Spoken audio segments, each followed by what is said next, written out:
Good morning student. आज हम आपको समस्या समाधान विधि के बारे में बताएंगे। इससे पहले हमने इकाई योजना पद्धति आपको संपूर्ण बता चुके हैं। इकाई योजना से तात्पर्य, इकाई योजना के प्रकार, इकाई योजना की महत्व, इकाई योजना के प्रकार, उनकी लिमिट्स, चरण, ये सारी चीज़ हम आपको अगली क्लास में पढ़ा चुके हैं।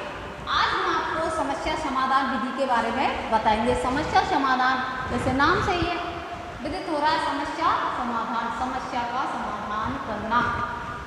अमेरिका के प्रसिद्ध मनोवैज्ञानिक जॉन डीवी, अमेरिका के मनोवैज्ञानिक कौन? John Dewey, John Dewey America के प्रसिद्ध मनोवैज्ञानिक या शिक्षा शास्त्री जॉन डीवी ने किया समस्या समाधान मनोवैज्ञान विकास किसने किया था? जो शिक्षा शास्त्री हुए थे, कौन? John Dewey. जॉन डीवी जो शिक्षा शास्त्री अमेरिका का, उन्होंने इसका क्या किया था? विकास। शिक्षा शास्त्री, शिक्षा शास्त्री या फिर मनोवैज्ञानिक दार्शनिक, उन्होंने इसका क्या किया था? विकास। लेकिन मानते हैं अमेरिका के जो मनोवैज्ञानिक थे, शिक्षा शास्त्री थे, दार्शनिक थे, जॉन डीवी, उन्होंने इसका समस्या समाधान विधि का विकास किया था। लेकिन प्राचीन भौतिक विज्ञान कहते हैं ये तो प्राचीन काल से चली आ रही है, ये तो प्राचीन का रूप है। जिसके प्रवर्तक कौन थे? सुकारात, सेंट थॉमस। प्राचीन रूप से समस्या समाधान विधि को बताया जाता है। फिर नहीं, अमेरिका के मनोविज्ञान शिक्षा शास्त्री ने इसका विकास नहीं किया है, ये तो प्राचीन काल से चली आ रही है। जिस कौन थे? सुकारात। कौन थे? सुकरात और सेंट थॉमस। सेंट थॉमस, इन्होंने भी इसका क्या किया? प्रयोग किया। सुकरात ने भी किया है और सेंट थॉमस ने भी प्रयोग किया है। सुकरात ने आध्यात्मिक संवादों में इसका प्रयोग किया है। किसने किया है? सुकरात ने किया है आध्यात्मिक संवादों में, आध्यात्मिक संवादों में इसका प्रयोग किया। कौन सी विधि का? समस्या समाधान। आध्यात्मिक रूप से जो भी कोई समस्या क्रिएट हुई होगी, उनका प्रयोग किसने किया है? सुकरात ने। सुकरात ने आध्यात्मिक जो संवाद थे, आध्यात्मिक रूप से जो भी कुछ समस्याएं थी, उसका समस्या समाधान विधि का प्रयोग किया था। और सेंट थॉमस ने भी प्रयोग किया था। सेंट थॉमस ने प्रयोग किया था, सम्मा थेरेपी में इसका प्रयोग किया था। किंतु वर्तमान युग में प्रगतिशील विचारधारा के शिक्षकों तथा विचारकों ने इसको एक शैक्षिक साधन के रूप में स्वीकार किया है। आधुनिक जो वैज्ञानिक है, आधुनिक जो शिक्षक शास्त्री हैं, उन्होंने क्या स्वीकार किया है इसको? उन्होंने प्रगतिशील विचारधारा के एक शैक्षिक साधन के रूप में, शैक्षिक साधन के रूप में इसका प्रयोग किया। किसका? समस्या समाधान विधि का शैक्षिक साधन के रूप में समस्या समाधान विधि का प्रयोग किया है, अर्थात स्वीकार किया है। इस विधि में मानसिक निष्कर्षों को अधिक महत्व दिया जाता है। कौन से निष्कर्ष? मानसिक रूप से, मानसिक निष्कर्षों को अधिक महत्व दिया जाता है। जी हाँ, मानसिक रूप से ही तो होगी ये सारी चीज़ें। इसमें समस्या जो क्रिएट होगी, उसका समाधान हम किस प्रकार से करें? तो हमारे मानसिक रूप से, हमारे बौद्धिक तर्क नहीं, हमारे जो ज्ञानेंद्रिय वो सक्रिय होंगी इसमें। आज हमें हमारे क्या है, आपको कह दें कि आपके घर में कोई ऐसी विडंबना आ जाए कि आपके साथ ये समस्या क्रिएट हो जाए कि अब मैं इस समस्या का समाधान किस प्रकार से करूं, तो आप मानसिक जो आपकी संतुलन है, उस वो निष्कर्ष के रूप में आप खुद स्वयं इस समस्या से निजात किस प्रकार से पाया जाए, कौन सी ऐसी तकनीक है जिसके कारण जो मेरे घर में समस्या उत्पन्न हुई है उससे मैं निजात पा सकूं। तो मानसिक रूप से निष्कर्ष निकाला जाता है। कौन सी विधि में? समस्या समाधान विधि के अंतर्गत। जन्म के समय में थोड़े समय बाद ही मनुष्य के सामाजिक और प्राकृतिक वातावरण है। बच्चा जब जन्म लेता है, थोड़ा बड़ा होता है, उसका सामाजिक और प्राकृतिक जो पर्यावरण परिवेश है, उसमें समायोजन करने में उसको क्या हो जाती है, समस्या क्रिएट हो जाती है। बहुत सारे समाज में रहते हुए बालक को समस्या का समाधान करना पड़ता है। अगर मैं ये कार्य करूँगा तो मुझे ये पीड़ा मिलेगी, ये कार्य करूँगा तो मुझे ये समस्या क्रिएट होगी। तो हर चीज़ में, हर पग पग पर बालक को समस्या तो आती है। आप जो छोटा बच्चा होता है उसको पढ़ने के लिए बैठाते हैं हम, तो उसको जब वर्ण विचार पढ़ाते हैं या अल्फ़ाबेट्स पढ़ाते हैं बालकों को, तब उनको समस्या आती है। बालक बोल नहीं पाता। धीरे धीरे जब बालक उत्पन्न होता है 8 महीने का, 9 महीने का, तो धीरे धीरे बालक को जैसे अनुकरण करता है बालक हमारा, बालक अनुकरण करता है। हम जो बोलते हैं जैसे बाबा, पापा, मामा, तो बालक एक एक शब्द बा, माँ, पा यही बोल पाता है। क्यों? क्योंकि उसको समस्या क्रिएट होती है, वो बोल नहीं पाता। धीरे धीरे उसका मानसिक स्तर क्या हो जाता है, बढ़ता जाता है। तो शैक्षिक साधन के रूप में समस्या समाधान विधि का हमने प्रयोग किया है। बालक इन समस्या को हल करने के लिए समस्या समाधान खोजना चाहता है, अतः सीखना एक जीवित क्रिया है। जी हाँ, बालक समस्या क्रिएट हो गई, फिर वो सीखेगा वो किस प्रकार से इस चीज़ का निजात पा सके। तो सीखना एक क्या है, जीवित क्रिया है।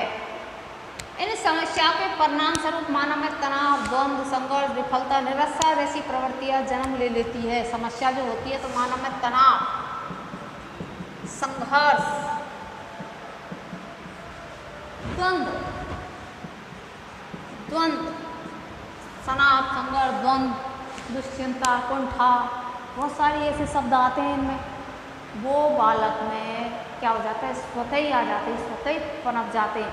इनसे अब हम कैसे निजात पाएँ? द्वंद्व, इधर जाऊँ तो ऐसा होगा, उधर जाऊँ तो ऐसा होगा, बीच में फंस गया बेटा का, अब इस समस्या से कैसे निजात पाया जाए? संघर्ष चलता रहता है, अंतर्द्वंद, कहूँ नहीं कहूँ, कहूँ नहीं कहूँ, मानसिक और दिल दोनों बराबर के, किसकी सुनूँ किसकी नहीं सुनूँ, अंतर्द्वंद में फंसा हुआ है, संघर्ष चल रहा है उसके अंदर, और तनाव तो बहुत सारा लोड उसने ले रखा। तो ये सारी चीज़ों के निजात पाने के लिए ये प्राकृतिक रूप से होती है। हर छोटी सी समस्या आ जाए, बालक को मानव हो, तो वो तुरंत ही क्या हो जाता है, एकदम तनाव में आ जाता है। उसको थोड़ा सा सहन शक्ति नहीं करता, मतलब उसका समाधान खोजने में वो क्या हो जाता है, तत्पर हो जाता है कि इस जो ये समस्या आई है उसको किस प्रकार से हम समाधान कर सके, जिसके कारण व्यक्ति के जीवन से मुख मोड़ने का प्रयास अर्थात आत्महत्या का प्रयास करती है। ऐसे जी हाँ, बहुत से बालक होते हैं, कोई भी समस्या क्रिएट हो जाती है, होती है, उम्र के अनुसार भी होती है, छोटे बालक से भी गलती होती है, बड़े बालक से भी गलती होती है, पर हमेशा एक चीज़ का ही निजात थोड़ी कि समस्या आई और आपने आत्महत्या कर ली, यही समस्या का समाधान थोड़ी आत्महत्या करना। आत्महत्या करना तो बहुत बड़ा पाप है, बहुत बड़ा गुनाह है। उस जो आपसे जो गलती हुई है, जो समस्या उत्पन्न हुई है, उसका समाधान करना सीखिए, न कि आत्महत्या।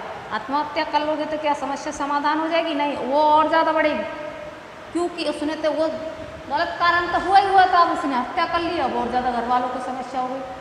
आत्महत्या करना एक सॉल्यूशन नहीं है, एक समाधान नहीं है। उसको बैठ करके, घर पर बैठ करके उसका समाधान निकालना, यही एक सॉल्यूशन है। ऐसी परिस्थिति में एक आदर्श शिक्षक इन सभी समस्याओं से बच सकता है। समस्या समाधान बहुत ही कठिन व्यवहार है। इस व्यवहार में अनेक मनोवैज्ञानिक आयोजन सम्मिलित करते हैं। इस प्रकार बालक के सम्मुख ऐसी स्थितियां पैदा की जाती है जिसमें बालक स्वयं चिंतन और निरीक्षण के माध्यम से समस्या समाधान खोज सकता है। आधुनिक युग में समस्या समाधान को कुछ लोग तो एक प्रविधि के रूप में मानने लगे हैं। आपके सामने कोई समस्या क्रिएट हुई, आपका दोस्त हो, आपके पेरेंट्स हो, आपके कोई दादा दादी हो, या और नहीं तो शिक्षक को उस समस्या से आप बता सकते हो उसका निजात पाने के लिए। कि समस्या समाधान तो एक बहुत ही आज आधुनिक जो मनोवैज्ञानिक है उन्होंने तो एक प्रविधि के रूप में, और बालक को मनोवैज्ञानिक होते हैं बालक, छोटे छोटे बालक डिप्रेशन, अब जैसे कोरोना काल चल रहा है, इस कोरोना काल में बालक क्या हो गए, घर में बैठे बैठे बोर हो गए, चिड़चिड़ हो गए, दुश्चिंता का शिकार हो गए, कुंठापन हो गई, हमेशा सीधे मुंह बात ही नहीं करते हैं। तो आधे से बालक तो वैसे पागल से हो गए। वो बालक मनोवैज्ञानिक इलाज है, उनको स्वतंत्र खेलना सीखो, जितना हो सके बोलो, इससे बाहर घूमने देना चाहिए। तो ये तो एक क्या हो गया, एक प्रविधि के रूप में हम उसको लेते हैं, क्या उससे समस्या समाधान विधि को। अब इसकी परिभाषा देखिए, इसकी क्या है, सीवी गुण के अनुसार सीवी गुण के अनुसार समस्या पद्धति निर्देशन की वह विधि है। सीवी गुण के अनुसार समस्या समाधान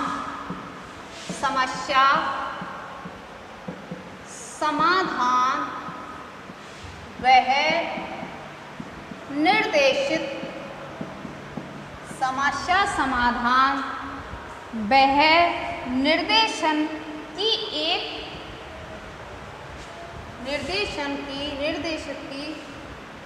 विधि है। समस्या समाधान वह निर्देशन की विधि है जिसके द्वारा सीखने की प्रक्रिया को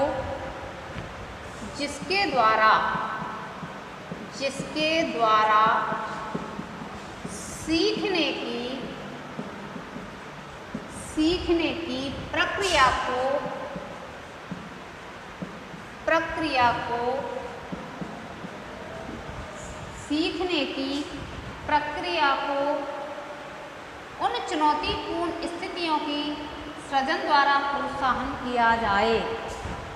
उन चुनौतीपूर्ण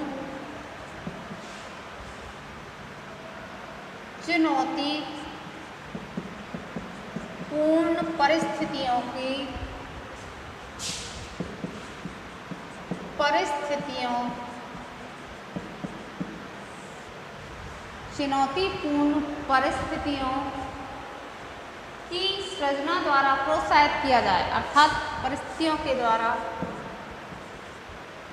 की सृजना द्वारा प्रोत्साहन किया जाए। समस्या समाधान क्या है? सीवी गुण कहते हैं समस्या समाधान वह निर्देशन की विधि है जिसके द्वारा सीखने की प्रक्रिया को उन चुनौतीपूर्ण स्थितियों के सृजनात्मक द्वारा प्रोत्साहन किया जाए। समस्या क्रिएट हो गई, अब उसके द्वारा क्या सीख मिली है हमें? समस्या तो ये है कि अब ये गलत कार्य आगे हम नहीं करेंगे, तो सीख ही तो मिली है वो। उन्हें चुनौतीपूर्ण परिस्थितियों के सृजनात्मक को प्रोत्साहन किया जाता है। अब तो गलती तो हो गई, आगे आपको सीख भी मिल गई, अब उसका समाधान इस प्रकार से किया जाता है। वो कौन कहता है? सीवी गुण। सीवी गुण के अनुसार समस्या समाधान वह निर्देशन विधि है जिसके द्वारा सीखने की क्रिया को चुनौतीपूर्ण परिस्थितियों के द्वारा सृजनात्मकता के रूप में प्रोत्साहन किया जाए। ये किसके अनुसार है? सीवी गुण के अनुसार। उपयुक्त परिभाषा के आधार पर निष्कर्ष निकाला जा सकता है जो बात तुच्छ और सामान्य होने पर भी मस्तिष्क को इस प्रकार बेचैन करे और चुनौती दे कि विश्वास भी अनिश्चित हो जाए, उसमें वास्तविक समस्याएं निहित हैं। तुच्छ सी बात अर्थात सामान्य सी बात जो हमारे मस्तिष्क को क्या कर जाती है? प्रभावित कर जाती हैं। तुच्छ और सामान्य सी बात हमारे क्या मस्तिष्क को प्रभावित कर जाती हैं और वो बेचैन कर देती हैं और चुनौती दे विश्वास भी अनिश्चित बन जाए जिसमें वास्तविक समस्या पैदा हो जाती है। छोटी सी बात होती है, जैसे उदाहरण आप दोस्त बैठे हो 4 5 6 कुछ भी ऐसी बात कर रहे हो, आराम से पढ़ रहे हो, एक दूसरे कोई ऐसा पॉइंट आ जाता है जो सामान्य वे में कहा या बहुत छोटी माइनर बात है पर वो तुम्हारे हर्ट कर गई, तुम्हें वो क्या हो गई मस्तिष्क में तुम्हारे में वो चुभ गई, वो चुनौतीपूर्ण हो गई, वो हमारे मतलब अनिश्चित बात थी, वो मस्तिष्क में क्या हो गई? विश्वसनीय हो गई, वो बिल्कुल एंड बैठ गई। कहा उसने नॉर्मल वे में, तुमने ले लिया उसको गलत में, तो वो समस्या क्रिएट कर गई ना वो बात का। वही ये सीवी गुण कह रहा है कि मतलब उन समस्याओं से निजात पाते हुए समस्या का समाधान करना। सामान्य सी बात होती है, कोई समस्या बड़ी क्रिएट नहीं होती है, कोई छोटी सी भी हो जाती है ना, उसका समाधान किस प्रकार से कर सकें। और ऐसी समस्या का समाधान स्वाभाविक परिस्थिति विद्यार्थियों द्वारा स्वयं अथवा शिक्षक के निर्देशन में खोजना ही समस्या समाधान विधि है। इस विधि से Harvard, John Dewey, Maxwell, Thorndike आदि का संबंध रहा है। उत्तम समस्या के आवश्यक लक्षण जॉन डीवी का भी रहा है, हार्वर्ड स्पेंसर का भी रहा है और किसका रहा है? थॉर्नडाइक। समस्या समाधान की जॉन डीवी, तो इसका है ये बेचारा थॉर्नडाइक, और हर्बर्ट स्पेंसर, हर्वर्ड। इसका संबंध भी समस्या समाधान विधि के से रहा है। अब आपके क्या हो गई, परिभाषा हो गई, समस्या समाधान कैसे किसे, वो भी आपको बता चुके। इसके बाद आपको पढ़ाएंगे समस्या समाधान के लक्षण, उत्तम समस्या के आवश्यक लक्षण, जो उत्तम, जो बहुत अच्छी प्रकार की जो समस्या होती है उसके लक्षण।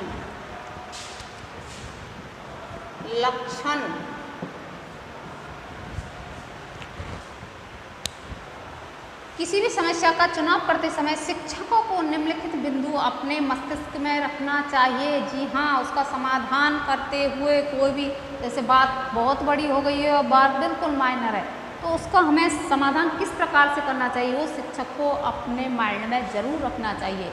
इसका पहला लक्षण है वो है समाधान के साधन आसानी से उपलब्ध हो सकें। समाधान के साधन, समाधान के साधन आसानी से उपलब्ध हो सकें। कोई भी समस्या क्रिएट हो गई है, उसके जो आपको जो भी साधन संसाधन चाहिए वो आसानी से उपलब्ध हो सकें।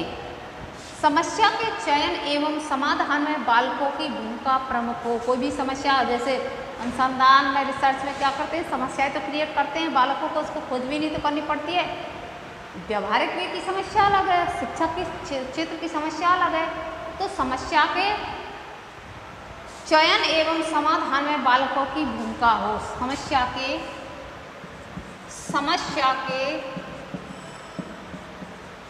चयन में बालकों की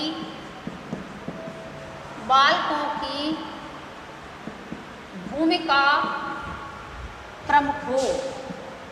बालकों की भूमिका प्रमुख हो किसमें, समस्या के चयन में एवं समाधान में। विद्यार्थियों में तत्परता की वृद्धि हो सके, इसका लक्षण है दूसरा। विद्यार्थियों में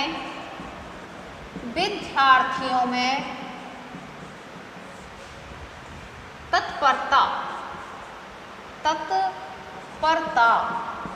की वृद्धि हो। समस्या जो क्रिएट करते हैं हम, बालकों को कोई समस्या देते हैं तो बालक उसमें क्या हों, तत्पर हों। चयन एवं समाधान में बालकों की भूमिका, समाधान में बालकों की चयन भी करना, फिर उसका समाधान भी करना, उसमें बालकों की भूमिका होनी चाहिए। विद्यार्थी तत्पर होने चाहिए, समाधान के साधन आसानी से उपलब्ध हो, ऐसी समस्या क्रिएट करनी चाहिए। समस्या बालकों को तर्क में चिंतन करने के अवसर वाली होनी चाहिए। उसकी तर्क शक्ति, चिंतन शक्ति, ये सारी बालकों के अंतर्गत आए, ऐसी समस्या बालकों को देनी चाहिए। तर्क शक्ति और चिंतन शक्ति, तर्क और चिंतन शक्ति बालकों को प्रेरित करे। अगली जो इसका पॉइंट है वो है समस्या तत्कालीन हो, तात्कालिक। समस्या तात्कालिक हो। तात्कालिक का मतलब वर्तमान में सामाजिक परिवेश में जो आज हमारी समस्या चल रही है, जिस समस्या से हम जूझ रहे हैं, वह समस्या तात्कालिक वर्तमान समय से, जिससे बालक आसानी से उस समस्या का क्या कर सके, समाधान कर सके। एक समस्या बहुत पुरानी हो, साल 2 साल 5 साल 10 साल 15 20 साल पुरानी हो, उस समस्या को बालक आज आप दे रहे हो हल करने के लिए, तो उसके संसाधन जुटाने में बालक असमर्थता हासिल करेगा। इसलिए समस्या कैसी होनी चाहिए, तात्कालिक होनी चाहिए। छात्रों के जीवन से संबंधित समस्या हो। जी हाँ, बहुत सारी प्रॉब्लम छात्रों को आती हैं, तो उससे संबंधित समस्या हो। छात्रों के जीवन से संबंधित, छात्रों के जीवन से संबंधित समस्या हो। जीवन से संबंधित समस्या हो, जीवन से संबंधित छात्रों के समस्या हो। अगला जो इसमें पॉइंट है वो है समस्या स्पष्ट। समस्या स्पष्ट, कम समय में समाधान हो सकने वाली, प्रेरणादायक तथा उपयोगी हो। समस्या कैसी होनी चाहिए? स्पष्ट हो, कम समय देने वाली हो, मतलब कम समय में उपयोगी समय के लिए, और प्रेरणा देने वाली हो। ये नहीं कि आप उन फजूल समस्या, कोई भी समस्या बालकों के सामने रख दो। प्रेरणादायक ही समस्या बालक को समाधान करने के लिए दी जाए। अगली जो इसका पॉइंट है वो है समस्या अधिक से अधिक क्रियात्मक व उपयोगी हो। समस्या अधिक से अधिक, समस्या अधिक से अधिक, समस्या अधिक से अधिक क्रियात्मक व उपयोगी हो। क्रियात्मक व उपयोगी हो। कैसी हो? अधिक से अधिक क्रिया करने वाली, जिससे बालकों की तर्क शक्ति, मानसिक शक्ति का विकास होगा और वो बालक के लिए उपयोगी साबित हो। ऐसी समस्या बालक के सामने क्रिएट करनी चाहिए कि बालक क्रिया करने के लिए तत्पर हो और क्रिया करके उसका समाधान निकाला जा सके। ऐसी समस्या दी जानी चाहिए। अगला जो इसका पॉइंट है वो है समस्या की शैक्षिक व सामाजिक उपयोगिता हो। जी हाँ, समस्या की शैक्षिक व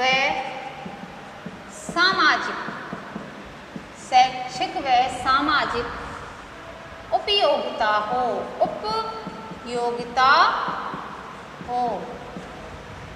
ऐसी समस्या होनी चाहिए जो बालकों की शैक्षिक शिक्षा संबंधी और सामाजिक उपयोगिता के लिए हो। मतलब समाज के लिए वो शिक्षा क्या हो? उपयोगी। जो भी समस्या आप क्रिएट करोगे, बालक उस समस्या का क्या करेगा? समाधान करने की कोशिश करेगा, जो समाज के लिए वो क्या हो? वो तो प्रेरित हो, उपयोगी हो और लाभदायक सिद्ध हो। शिक्षक को ऐसी समस्या क्रिएट करनी चाहिए जो सामाजिकता के लिए उपयोगी हो। अगला जो पॉइंट है वो है समस्या का स्वरूप स्पष्ट व निश्चित हो। अगला पॉइंट क्या है? समस्या का स्वरूप, समस्या का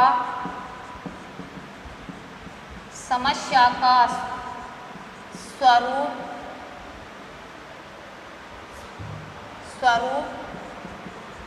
स्पष्ट व, समस्या का स्वरूप स्पष्ट व निश्चित हो। क्या हो? स्पष्ट व निश्चित हो। ऐसी नहीं बालक को आप फूल जरूर मकड़ी की जाल की तरह फंसा दो। समस्या जो क्रिएट करोगे, सवाल को जो समस्या दोगे आप, वो स्पष्ट रूप से होनी चाहिए और वो निश्चित होनी चाहिए।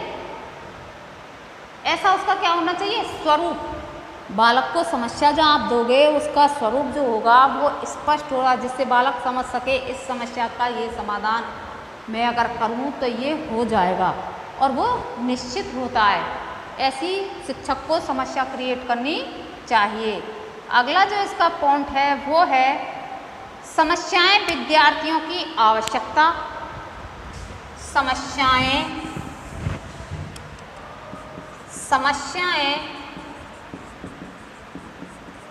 विद्यार्थियों की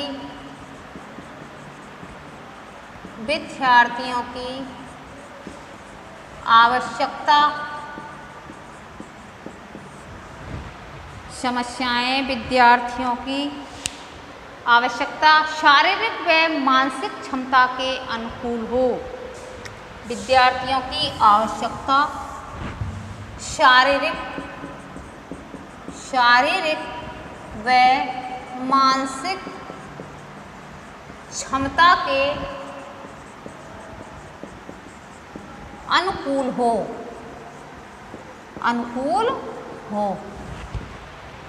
ऐसी समस्या बालक की आयु और उसके स्तर को देखते हुए ऐसी समस्या क्रिएट की जानी चाहिए कि बालक का शारीरिक और मानसिक स्तर देख के ही बालक को समस्या दी जानी चाहिए कि ये बालक यह समस्या समाधान करने के लिए दक्षता रखता है या नहीं। शिक्षक को बालक का पूरा बॉडी स्ट्रक्चर, मानसिक आयु के अनुसार बालक को समस्या देनी चाहिए विद्यार्थियों की आवश्यकता के अनुसार। ये नहीं कि उसको है इतना सा बहुत सारी समस्या क्रिएट कर दी तो वो वैसे ही पागल हो जाएगा। अगली जो इसका पॉइंट है वो है समस्याएं सामाजिक व भौतिक वातावरण से संबंधित। तो वो मैंने बता दिया आपको, सामाजिक और भौतिक वातावरण के संबंधित हो। ये क्या हो गए समस्या समाधान के लक्षण। समस्या समाधान के लक्षण बालकों के आयु के स्तर के अनुसार हो और शारीरिक और मानसिक रूप से समस्या का बालकों को समस्या क्रिएट की जानी चाहिए। अगला जो इसमें है वो है इसमें समस्या समाधान विधि के सोपान। समस्या समाधान विधि के क्या है सोपान। पहला है सोपान कौन कौन से हैं इसमें, सोपान लक्षण हो गए, अब कौन से हो गए सोपान। नंबर 1 समस्या का चयन करना। समस्या की उत्पत्ति एवं चयन, वही है समस्या की उत्पत्ति व चयन। समस्या की उत्पत्ति किस प्रकार से की जाए, कहाँ से की जाए और उसका फिर चयन करना। नंबर 1 सोपान कौन सा है, समस्या की उत्पत्ति व चयन। नंबर 2 है समस्या का परिभाषीकरण। उत्पत्ति हो गई फिर उसका चयन कर लिया, अब उसका दूसरा क्या जाएगा परिभाषीकरण। नंबर 2 समस्या का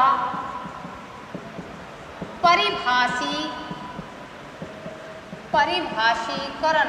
समस्या का परिभाषीकरण, अब समस्या का परिभाषा देना। फिर समस्या संबंधी आवश्यक तथ्यों का संगठन। उत्पत्ति हो गई, परिभाषीकरण हो गया, समस्या संबंधी आवश्यक तत्वों का संगठन। समस्या संबंधी आवश्यक तत्वों का संगठन। समस्या की उत्पत्ति हो गई, फिर हम बालकों को चयन करने के लिए देंगे सालक समस्या। फिर उसका बालक क्या करेगा, हम उस बालक नहीं तो हम उसका परिभाषीकरण करेंगे। परिभाषीकरण के बाद समस्या संबंधी आवश्यक जो तत्व जुटाने हैं, हमें उसका निदान करने के लिए जो तत्व जुटाने उनका संगठन। अगला पॉइंट क्या होगा, तत्वों का संगठन। अगला पॉइंट है इसमें नंबर 4, वो है समस्या संबंधी परिकल्पना का निर्माण व उसकी जांच करना। अर्थात हाइपोथेसिस परिकल्पना बनाना, पूर्वाग्रह करना। अगर ये समस्या ऐसी होगी तो इसका निजात वो होगा परिकल्पना, हाइपोथेसिस। समस्या संबंधी परिकल्पनाओं का निर्माण। समस्या संबंधी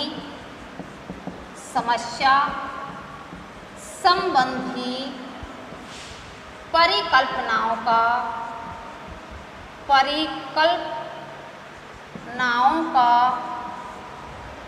समस्या संबंधी परिकल्पनाओं का चयन या निर्माण व उसकी जांच करना। परिकल्पनाओं का निर्माण व उसकी जांच करना। कहाँ तक ये परिकल्पना सच बैठती है या गलत है। परिकल्पना में त्रुटि होती है, शून्य परिकल्पना भी होती है, नल परिकल्पना भी होती है, स्तर के अनुसार भी होती है, ऐतिहासिक भी होती है, बहुत सारे इसके टाइप है परिकल्पनाओं की। तो समस्या संबंधी जो परिकल्पना है ये थीसिस के अंतर्गत आती है, तो उस परिकल्पना का निर्माण एवं उसकी फिर जांच की जाती है। अगला जो इसका पॉइंट है वो सोपान है समस्या संबंधी तथ्यों की विवेचना, विश्लेषण और निष्कर्ष। इसमें अगला पॉइंट है समस्या संबंधी तथ्यों की तथ्य निर्देशन और विश्लेषण। तथ्यों का निर्देशन, विवेचना, विश्लेषण और निष्कर्ष। तथ्यों की विवेचना, विश्लेषण और निष्कर्ष, 3 चीज हो जाएंगे इसमें।